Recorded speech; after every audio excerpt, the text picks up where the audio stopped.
السلام علیکم ورحمۃ اللہ وبرکاتہ۔ میری علماء سے اپیل درخواست ہے، گزارش ہے، مؤدبانہ گزارش ہے کہ یہ دیکھیں، یہ لوگ مکہ شریف میں نماز پڑھ رہے ہیں شارع ابراہیم خلیل پہ۔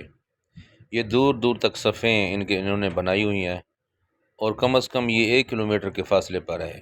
درمیان میں دیکھیں، یہ گاڑیاں بھی ہیں، بلڈنگیں بھی ہیں، اور جو ہے امام وہ بہت دور ہے، کم از کم 1 کلومیٹر ہے، متصل نہیں ہے۔ تو ان کی کیا نماز درست ہوگی یا نہیں، ان کو دوبارہ پڑھنی ہے؟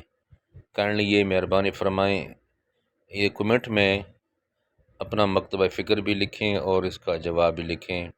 آپ سب لوگوں کی مہربانی ہوگی، تاکہ دوسرا جو بھی یہ ویڈیو دیکھے گا تو وہ اپنی نماز جو ہے احتیاط سے پڑھے گا، تاکہ آدمی اتنا سفر کر کے جائے بھی صحیح مکہ شریف میں، پھر اس کی نمازیں بھی نہ ہوں تو اس کے لیے نقصان دہ ہے۔